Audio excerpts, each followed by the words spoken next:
Talvez você tenha feito constantemente estas perguntas. Onde posso encontrar refúgio num mundo cheio de conflitos? Ou, como e onde posso encontrar força para vencer nesse mundo que oferece tantas derrotas? Acompanhe agora com o pastor Edson Bruno mais um programa Encontro com a Palavra.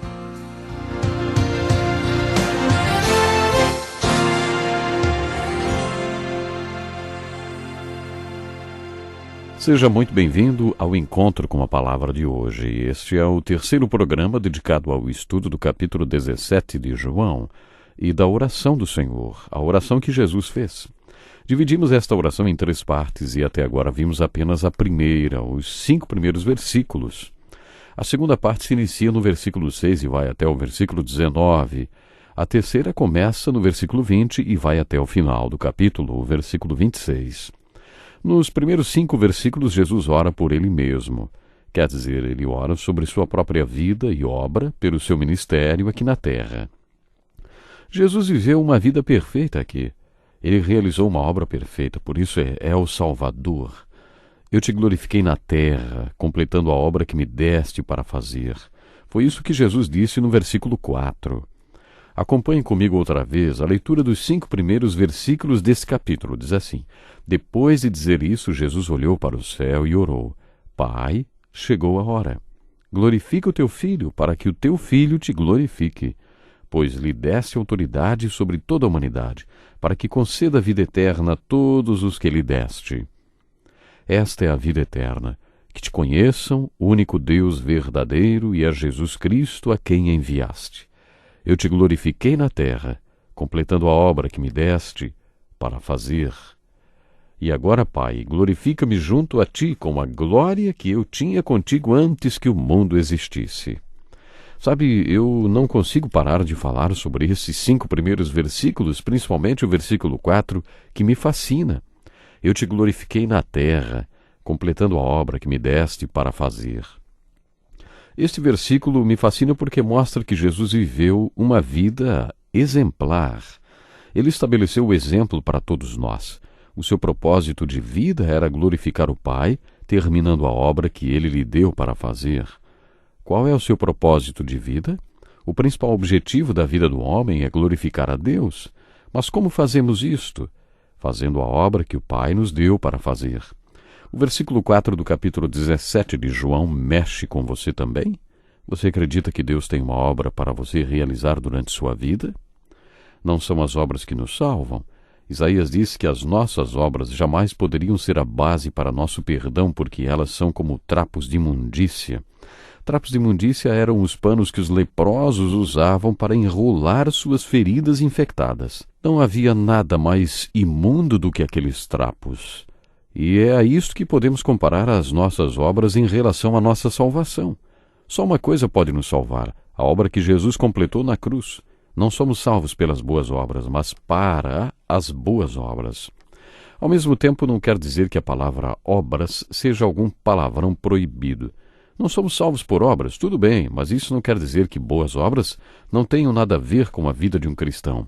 Fazendo um traçado da palavra obra ou obras na Bíblia, vemos como elas estão ligadas ao propósito da nossa salvação.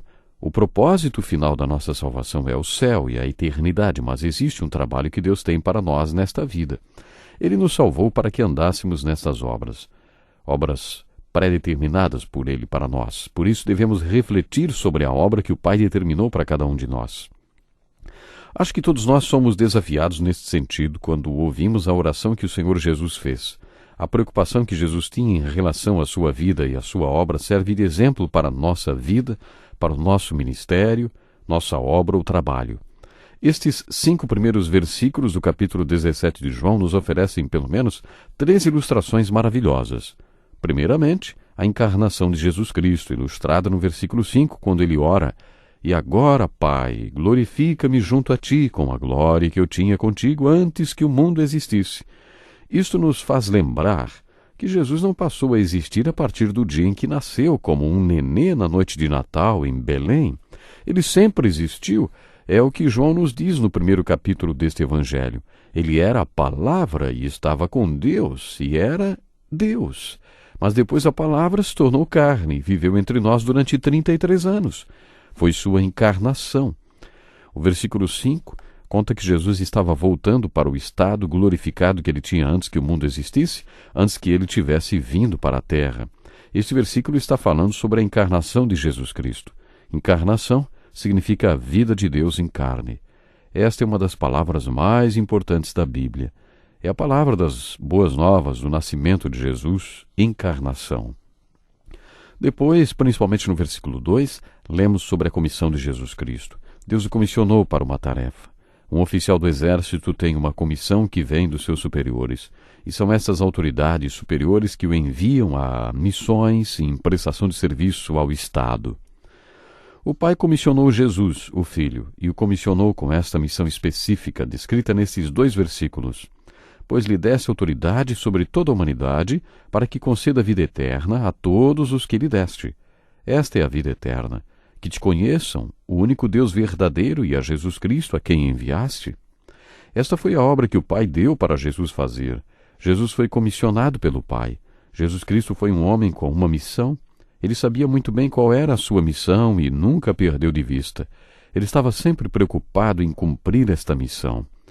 E aqui, no final da sua vida, ele diz ao seu comandante, ao seu pai: Eu te glorifiquei na terra, completando a obra que me deste para fazer. E que obra foi esta? O Pai deu ao Filho poder ou autoridade sobre toda a carne, isso quer dizer sobre todo ser humano. O Pai lhe deu o poder de conceder vida eterna a todos aqueles que lhe entregou. Preste atenção nessa expressão, todos os que lhe deste.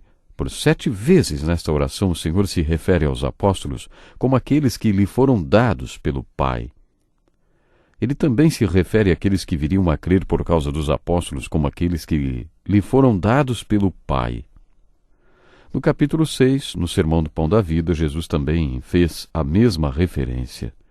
Ele diz que apenas aqueles que lhe foram dados pelo Pai poderiam vir a ele. Todos aqueles que foram dados ou chamados pelo Pai viriam a ele.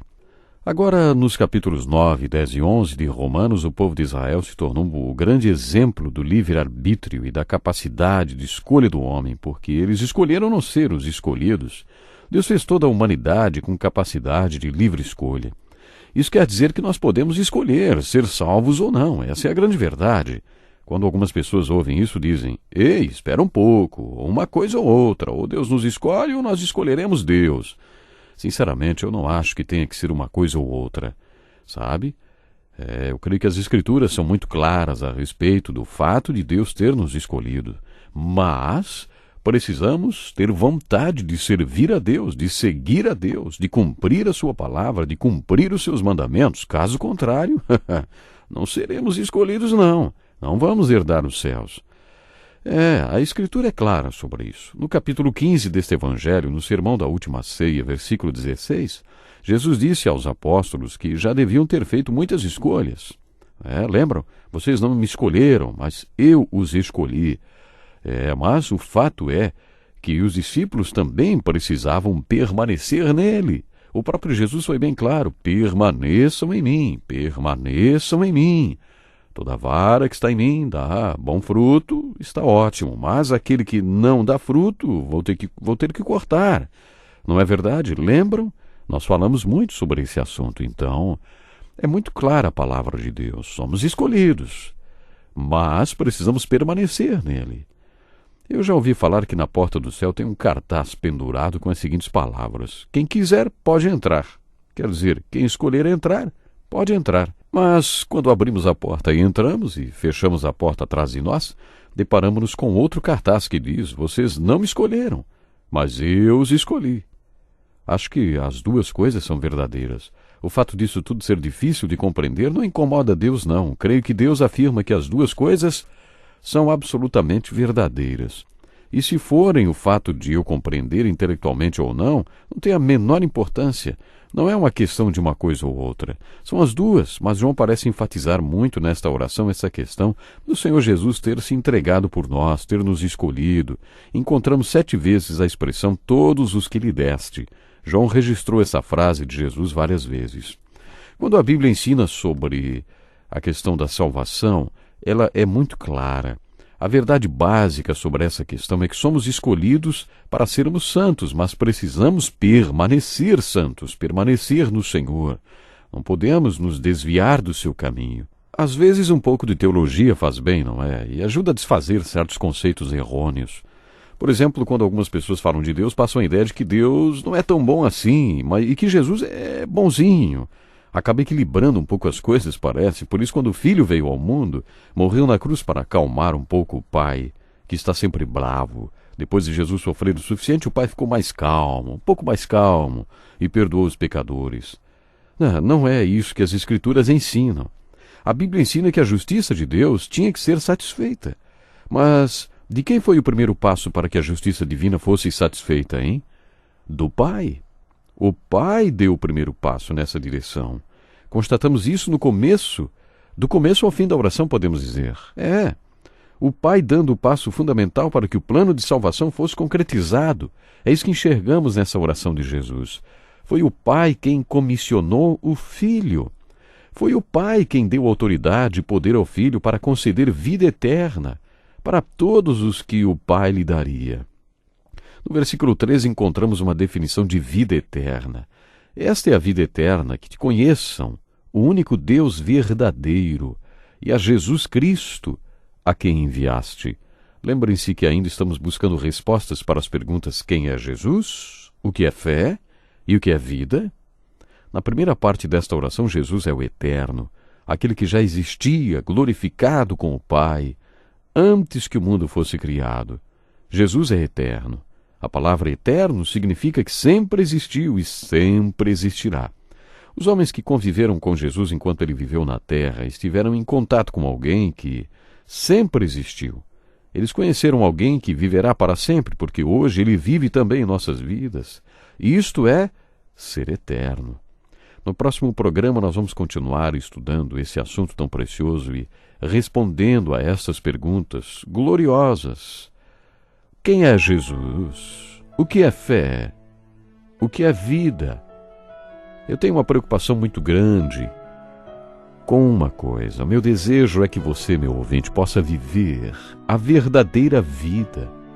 Uma vida de liberdade, felicidade, alegria constante. Isso só é possível quando descobrimos exatamente quem é Jesus e vivemos nele e vivemos para ele. Bom, eu quero que você não perca o próximo programa, porque será maravilhoso continuarmos com esse estudo. Deus lhe abençoe e até lá. Que lição importantíssima. Obrigado, Pastor Edson Bruno. Prezado ouvinte, coloque em prática o que você ouviu aqui. Sem dúvida, sua vida será grandemente abençoada. Este é um estudo escrito pelo Dr. Dick Woodward, na voz do Pastor Edson Bruno. Escreva-nos e solicite o material.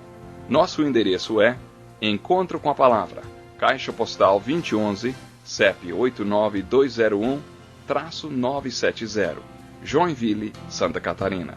Até o nosso próximo Encontro com a Palavra.